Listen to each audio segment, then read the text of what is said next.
When we click on the Settings button in the toolbar of the Linx Designer, we can create settings of any type for our solution.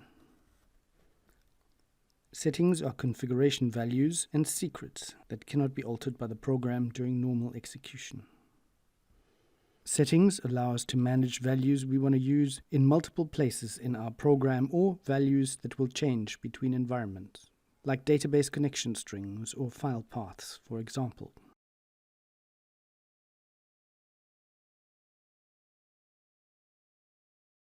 We can assign settings to properties and find them in the property drop-down in the Settings folder.